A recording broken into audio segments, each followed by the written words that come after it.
On a longtemps cru que les pénuries alimentaires étaient réservées aux zones rurales isolées, aux régions oubliées, loin des grandes villes. Pourtant, cette idée ne tient plus. Aujourd'hui, il suffit de tendre l'oreille aux classes moyennes américaines pour comprendre que la réalité est bien différente. Aux États-Unis, y compris au cœur même de la capitale de la première puissance mondiale, la faim n'est plus un concept abstrait. Elle est là, discrète, mais bien réelle. Pendant des années, 100 $ remplissaient largement un chariot de course. Aujourd'hui, cette même somme laisse les sacs à moitié vides. Les prix grimpent, les portions diminuent, et boucler le mois devient un exercice d'équilibriste. Quand le budget alimentaire augmente, c'est forcément autre chose qui disparaît. Un loisir, une facture réglée en retard, parfois même le sommeil. Ces dernières semaines, dans de nombreuses grandes villes américaines, les rayons des supermarchés commencent à se clairsemer.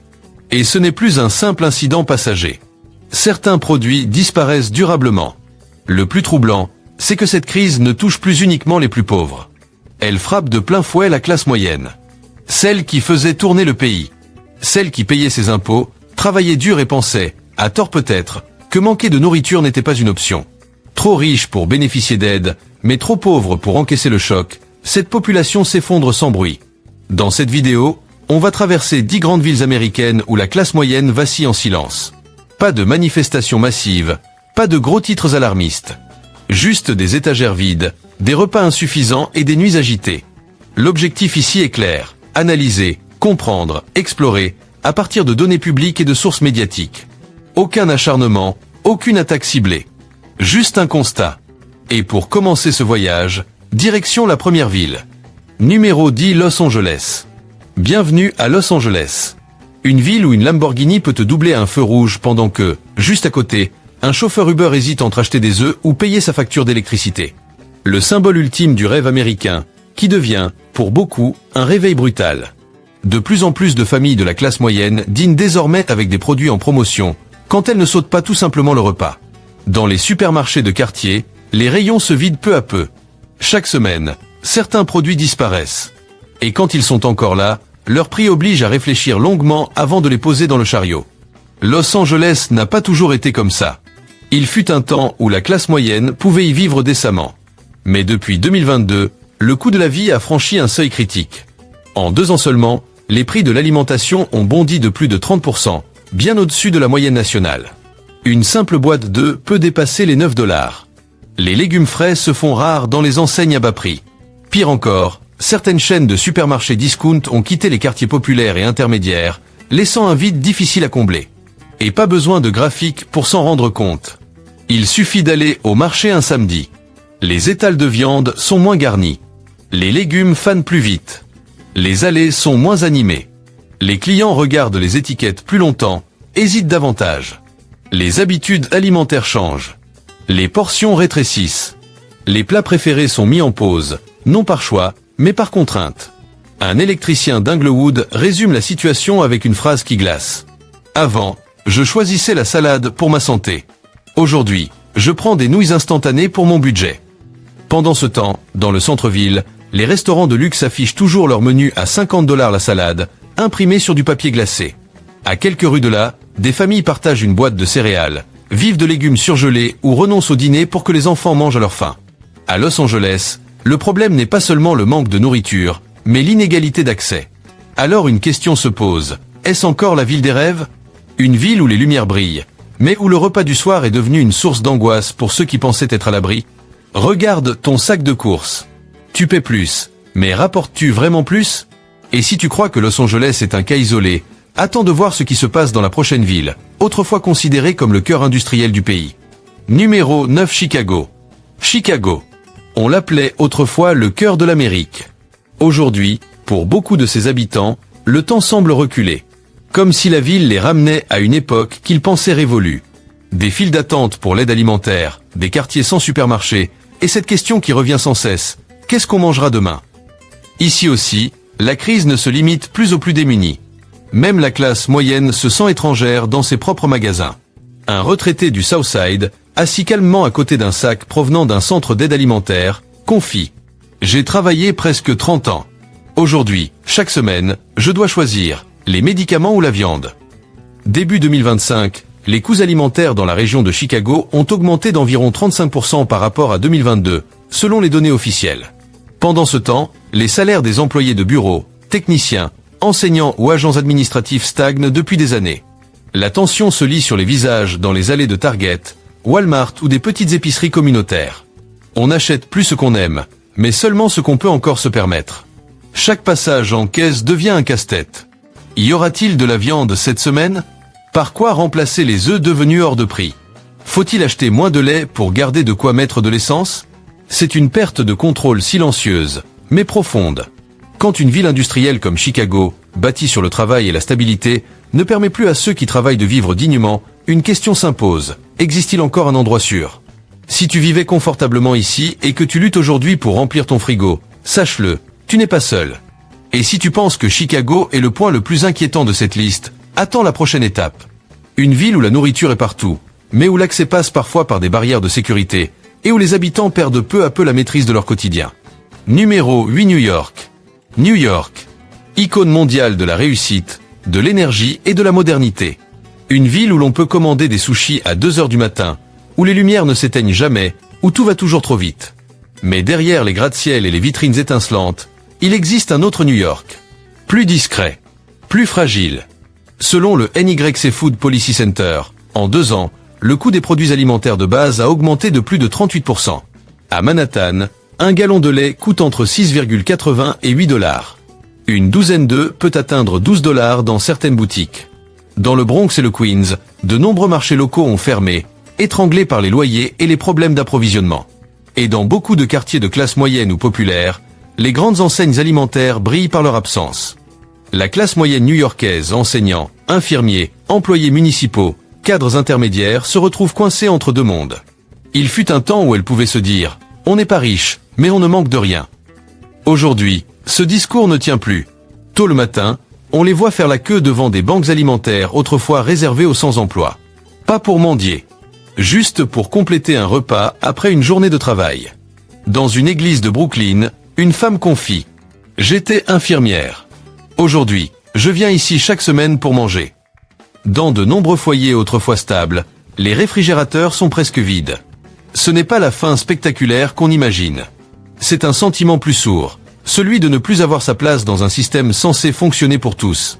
Et pourtant, à quelques rues de là, Soho, Tribeca ou l'Upper West Side débordent de restaurants haut de gamme, de supermarchés bio et de services de livraison express. D'un côté, on compte chaque centime pour acheter des œufs. De l'autre, on dépense 200 $ pour un dîner sans quitter son salon. New York n'a jamais manqué de nourriture. Mais de plus en plus de gens doivent choisir entre manger correctement et payer leur loyer. La ville des opportunités pour tous semble désormais réserver ses promesses à quelques-uns. Quand travailler ne suffit plus, quand manger devient un luxe, il faut se poser la vraie question. Pour qui cette ville fonctionne-t-elle encore? Et si tu crois que la crise s'arrête ici, détrompe-toi. La prochaine ville que nous allons explorer regorge de nourriture. Mais ses habitants ne peuvent pas y accéder, faute d'emploi. Tu vois laquelle? Reste bien là. Ce qui s'y passe pourrait bien être en train de se préparer, discrètement, là où tu te trouves en ce moment même. Numéro 7, Phoenix. Pendant longtemps, Phoenix a été perçu comme un refuge. Une destination idéale pour les retraités, mais aussi pour une classe moyenne en quête de soleil, de calme et d'un coût de la vie plus supportable. Une sorte de promesse tranquille au milieu du désert. Mais ces dernières années, cette promesse s'effrite. En à peine 18 mois, le coût de la vie y a bondi de près de 17%. Et soudain, beaucoup commencent à se poser la même question, presque à voix basse. Vit-on vraiment dans une ville abordable ou simplement dans une illusion ensoleillée pendant que notre portefeuille brûle? Les loyers, eux, ont explosé. Entre 2021 et 2024, ils ont augmenté de plus de 40%, selon les autorités locales du logement. Et du côté de l'alimentation, la hausse moyenne dépasse les 34%. À Phoenix, le climat joue un rôle clé. La chaleur extrême complique le transport et le stockage des produits frais. En été, les chaînes d'approvisionnement sont souvent perturbées, les camions peinent à rouler normalement, et les étals s'en ressentent. Résultat, on achète moins, on fait durer ce qu'on a, on mange plus simplement, même en ayant encore un emploi. Un ancien cheminot raconte une scène devenue banale. Le mois dernier, j'ai dû choisir entre allumer la climatisation ou acheter des produits frais. J'ai choisi la clim. Manger du pain pendant 3 jours, c'est plus supportable que tomber malade avec 40 degrés dehors. Dans les supermarchés à bas prix, le changement est flagrant. Les caddies sont moins remplis. Les légumes frais sont évités parce qu'ils se fanent trop vite. Les œufs coûtent trop cher. Alors on les remplace par des alternatives en poudre. Le poulet, autrefois courant, n'apparaît plus qu'une ou deux fois par semaine dans les repas. Et surtout, une inquiétude plane. Personne ne sait vraiment ce qu'il restera sur les étagères à la fin du mois. C'est là tout le paradoxe de Phoenix. Une ville lumineuse, brûlante, où le soleil est omniprésent, mais où l'incertitude alimentaire s'installe doucement. Pendant ce temps, dans les quartiers aisés comme Scottsdale ou Arcadia, les rayons sont pleins, les magasins bio bien approvisionnés et les services de livraison tournent jour et nuit. À moins de 10 km de là, dans le sud de Phoenix ou dans la West Valley, les habitants s'échangent des messages dans des groupes communautaires. Où trouver des œufs aujourd'hui? Quel magasin a encore des légumes? Une seule ville, deux réalités opposées. Phoenix était autrefois une terre promise. Mais aujourd'hui, peut-on encore y vivre normalement sans sacrifier chaque jour sa qualité de vie? Quand le thermomètre grimpe et que le caddie se vide, une question revient. Suis-je en train de m'épuiser en silence, alors que je travaille toujours? Et si tu penses que Phoenix est un cas particulier à cause du climat, attends de voir la prochaine ville. Une ville plus fraîche, au salaire réputé élevé, mais où même les ingénieurs de la tech comptent chaque repas. Numéro 6, Seattle. Seattle. Autrefois, c'était le paradis des startups, des cerveaux brillants, des opportunités à perte de vue. Aujourd'hui, pour beaucoup de familles de la classe moyenne et des travailleurs manuels, la ville est devenue une source d'angoisse permanente. Quand des géants comme Amazon ou Microsoft ont commencé à licencier massivement, la secousse ne s'est pas limitée aux tours de bureaux. Elle a traversé toute la ville, jusqu'aux appartements modestes et aux entrepôts. Un père célibataire vivant à Kent témoigne. Je pensais que travailler dans un entrepôt Amazon me garantissait une stabilité. Aujourd'hui, je fais des missions à temps partiel et je récupère de la nourriture à la banque alimentaire. Le plus dur, c'est que même quand le travail disparaît, les dépenses, elles, restent. À Seattle, le loyer moyen dépasse désormais les 2300 $ par mois. Et sur un an, les prix de l'alimentation ont augmenté d'environ 15%. Ici, un simple bouquet de choux frisés peut coûter autant qu'un aller-retour en bus. Dans certains quartiers comme Rainier Valley ou Tacoma, les magasins de produits frais ferment les uns après les autres. À leur place, il ne reste que des supérettes proposant des plats surgelés ou ultra transformés. Une sorte de désert alimentaire au cœur d'une ville pourtant réputée pour son innovation. Les travailleurs de Seattle vivent un paradoxe cruel. Ils sont qualifiés, compétents, mais les opportunités se réduisent. L'automatisation et l'intelligence artificielle donnent le sentiment à beaucoup d'être laissés de côté par la ville même qui a bâti sa réputation sur la technologie. Les plus riches mangent bio, keto, sans gluten, livrés directement à domicile. À quelques rues de là, la classe moyenne retire les légumes verts de sa liste de courses, semaine après semaine. Ils ne sont pas pauvres au sens classique. Ils sont simplement exclus des choix alimentaires sains. Et c'est peut-être ça, le plus inquiétant. Seattle faisait rêver des milliers de familles américaines. Mais quand même ceux qui ont un revenu stable doivent se serrer la ceinture et vivre à l'étroit, que dit réellement l'économie? Si tu vis à Seattle, repense à ta dernière visite au supermarché. As-tu dû reposer un article parce que le total dépassait ton budget? Et ce n'est pas fini. Direction maintenant le sud, vers une ville emblématique, vibrante, musicale, mais où un nouveau problème s'impose sans prévenir. Numéro 5, Atlanta. Atlanta, capitale moderne du Sud. Une ville fière de sa culture, de sa musique, de son énergie et de ses embouteillages interminables. Mais aujourd'hui, au milieu du trafic, un autre blocage s'installe, bien plus inquiétant, l'accès à la nourriture. Oui, tu as bien entendu. Dans plusieurs zones d'Atlanta, de Bankhead à East Point, des supermarchés autrefois animés sont devenus des entrepôts vides. Trouver des œufs à moins de 5 $ relève presque du coup de chance. Une femme de 62 ans, ancienne infirmière vivant avec une pension, raconte. Avant, avec 50 $, je remplissais tout un caddie. Aujourd'hui, 50 $, c'est un demi-caddie et un soupir. Selon la Banque alimentaire communautaire d'Atlanta, près d'un quart des foyers de la région métropolitaine ont des difficultés à accéder à des aliments frais. Cela signifie qu'une personne sur 4 décide de ses repas en fonction de ce qui est disponible, pas de ce qu'elle souhaite manger. Et non, ce ne sont pas des gens inactifs. Ce sont des coiffeurs, des employés de bureau, des chauffeurs, des retraités. Des personnes qui appartenaient fièrement à la classe moyenne et qui font désormais la queue pour recevoir des colis alimentaires. L'écart de richesse à Atlanta se creuse à vue d'œil, aussi large que la distance entre une station de métro et la destination finale qu'il faut encore atteindre à pied. D'un côté, des gratte-ciel scintillants et des cafés où un latte au lait d'amande coûte 8 $. De l'autre, des quartiers où les enfants grandissent sans jamais avoir pu choisir leurs céréales préférées. Et quand les transports en commun compliquent encore l'accès aux magasins, certains seniors finissent par survivre à base de nouilles instantanées, faute de mieux.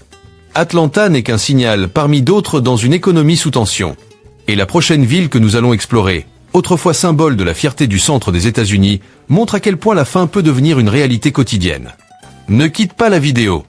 Ce qui arrive ensuite pourrait bien te faire revoir ta perception de l'endroit où tu vis aujourd'hui. Numéro 4, Denver. Denver. Une ville entourée de montagnes, réputée pour son air pur, ses grandes routes dégagées, et désormais pour des prix qui grimpent plus vite que les sommets des Rocheuses. De l'extérieur, tout semble idéal pour une vie paisible. Pourtant, derrière les façades modernes en verre, une inquiétude revient de plus en plus souvent. Qu'est-ce qu'on va manger à la fin du mois? La réalité est brutale. Denver fait aujourd'hui partie des villes du sud-ouest américain où les coûts du logement et de l'alimentation augmentent le plus vite. Près de 22% des foyers ont du mal à se nourrir correctement, tandis que les loyers ont encore progressé d'environ 15% en un an. Pour de nombreux travailleurs du commerce, des services ou des transports, la question n'est plus le confort, mais le choix. Payer le loyer ou remplir le frigo. Le problème n'est pas un manque d'effort. C'est que lorsque l'argent se fait rare, chaque dépense devient un obstacle. La classe moyenne inférieure se réduit peu à peu, et ceux qui restent en première ligne sont les plus fragiles. Les personnes âgées, les travailleurs manuels, les familles monoparentales. Chaque soir, ils se demandent si le dîner sera aussi complet que la veille. Il existe encore des lueurs d'espoir. Des associations locales et des bénévoles s'organisent pour éviter que certains ne sombrent complètement. Mais le changement durable semble lointain, surtout dans un contexte économique instable. Alors, si Denver t'a surpris, attends de voir la suite. La prochaine ville incarne un rêve écologique, devenu un défi quotidien pour beaucoup. Numéro 3, Portland. Portland, dans l'Oregon. Une ville qui, sur le papier, coche toutes les cases du bien vivre. Nature accessible, commerce éco-responsable, produits locaux, marché bio, cafés équitables. Vu de loin, on pourrait croire que tout le monde y mange sainement et vit en parfaite harmonie avec son environnement. Mais entre dans un supermarché à bas prix en périphérie, et l'image change. Les prix du lait explosent. Le riz se fait rare. Les légumes sont flétris. Et dans les chariots de famille autrefois stables, certains produits ont tout simplement disparu. En 2 ans, les prix alimentaires ont augmenté d'environ 35%. Riz, haricots, farine, œufs, lait. Les produits les plus basiques sont aussi les plus difficiles à trouver à prix raisonnable. Pendant que les rayons premium restent pleins, la classe moyenne, elle, ajuste discrètement ses habitudes. On remplace, on réduit, on renonce. Personne ne crie, personne ne se plaint. On repose simplement un article quand le prix a encore changé. La question n'est plus « est-ce bon ?» mais est-ce que ça peut remplacer ce que j'achetais avant? À Portland, la classe moyenne ne tombe pas brutalement dans la pauvreté. Elle glisse doucement vers une alimentation de moindre qualité, tout en essayant de préserver une apparence de stabilité. La ville reste verte, oui, mais pas pour tout le monde. Dans le centre, les boulangeries végétales et les magasins zéro déchet prospèrent. À 15 minutes de là, dans des quartiers habités par des enseignants, des fonctionnaires ou des techniciens, on réduit les fruits frais, on évite les produits périssables et on revient aux conserves et aux nouilles instantanées, comme dans les années 90. Si une ville symbole de l'alimentation saine n'arrive plus à garantir l'accès à la nourriture pour sa classe moyenne, que se passe-t-il réellement? T'est-il déjà arrivé d'entrer dans un magasin éthique, pour en ressortir aussitôt, à cause des prix? Dis-le en commentaire. Numéro 2, Miami. Miami. Soleil permanent, plage, mer turquoise, voiture de luxe sur Ocean Drive. Tout ici respire l'abondance, la vitesse, la réussite. Mais dès qu'on s'éloigne des cartes postales pour entrer dans les quartiers populaires qui font tourner la ville, Little Havana, Alapata, Hialeah, une autre réalité apparaît. Ici, la classe moyenne travaille encore, mais elle s'essouffle. Les prix alimentaires ont augmenté d'environ 14% en un an. Lait, œufs, riz, viande, ce qui était banal devient un luxe. De nombreux supermarchés discount ferment dans les zones à forte population latino-américaine, remplacés par des commerces plus chers, moins accessibles. Les gens ne se plaignent pas. Ils continuent à aller travailler, à sourire, à faire comme si tout allait bien. Dans les allées de Publix ou de Winn-Dixie, personne ne dit qu'il est pauvre. Mais les signes sont là, on évite le rayon des légumes frais, le chariot ne contient plus que l'essentiel, les repas reposent sur des conserves, des pâtes, des coupons de réduction. Il n'y a pas de révolte. Juste des rêves qui rétrécissent, suffisamment pour que personne ne le remarque. Sur une même rue, quelqu'un sort d'un supermarché discount avec un sac réutilisable. Juste après, un groupe entre dans un brunch à 90$ par personne. Miami ne se divise pas seulement par les revenus, mais aussi par ce que chacun ose ou n'ose pas dire. Si même Miami, l'une des villes les plus vibrantes du pays, commence à manquer de souffle, qu'en est-il des villes dont on parle moins? Numéro 1, San Francisco. San Francisco. Un nom longtemps associé à l'innovation, aux opportunités et à la réussite technologique. Aujourd'hui, pour beaucoup de familles de la classe moyenne et de retraités, ce qui domine, ce sont surtout les prix vertigineux. Entre dans une petite épicerie près du Mission District. Un seul œuf peut coûter plus d'$1. Un sachet de légumes verts frôle les $7. Et encore faut-il qu'il y en ait en rayon. La fracture est devenue extrême. À quelques rues de là, des employés de la tech se font livrer des salades bio à $25. Pendant ce temps, dans des quartiers comme Tenderloin, des étudiants, des mères célibataires et des seniors attendent leur tour pour recevoir de la nourriture gratuite. Depuis début 2024, le nombre de personnes dépendant de l'aide alimentaire a augmenté d'environ 35%, selon les banques alimentaires locales. Pourtant, la ville continue d'entretenir son image de vitrine du progrès. La classe moyenne travaille toujours, paie ses impôts, mais avance désormais sans aucune certitude pour demain. Sorties au restaurant abandonnées. Produits bio oubliés. Fruits importés supprimés. Et bientôt, même les repas habituels deviennent un luxe. Il ne reste plus le choix. Seulement l'adaptation. À cela s'ajoutent les déserts alimentaires urbains. Dans des zones comme Bayview ou Hunter S. De nombreux petits commerces sont fermés, laissant des quartiers entiers sans accès à des produits frais. Quand les loyers atteignent des sommets mais que la qualité de vie chute, une question s'impose. San Francisco est-elle encore une ville pour vivre ou simplement pour survivre? Quand la classe moyenne, autrefois pilier de l'équilibre social, ne peut plus répondre aux besoins essentiels dans une ville comme celle-ci, alors pour qui construit-on l'avenir? Et qui osera encore parler de rêve américain? Nous venons de traverser 10 grandes villes. 10 symboles de modernité, de réussite, de dynamisme. Mais derrière les klaxons, les lumières et les façades brillantes, une réalité s'impose. Les prix explosent, les rayons se vident, et la classe moyenne lutte pour tenir debout. Ce sujet ne se résume pas à des chiffres. Il se lit dans le regard inquiet d'une mère qui doit choisir entre nourrir ses enfants ou acheter des médicaments.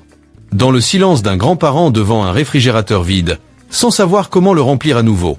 Et le plus inquiétant, c'est que ce n'est peut-être que le début. Et toi, que vois-tu là où tu vis? Ta ville change-t-elle d'une manière que tu n'avais jamais imaginée? Ressens-tu, à chaque passage en caisse, cette frontière de plus en plus nette entre ceux qui peuvent et ceux qui doivent renoncer? Partage ton ressenti en commentaire. Si cette vidéo t'a apporté un éclairage utile, pense à t'abonner et à activer la cloche pour ne pas manquer nos prochaines analyses, celles qu'on ose rarement dire à voix haute. Ce contenu s'appuie sur des sources publiques, des rapports socio-économiques et des données récentes. L'objectif n'est pas d'attaquer, mais d'informer et d'ouvrir le débat. Parce que rester silencieux, aujourd'hui, n'est plus une option.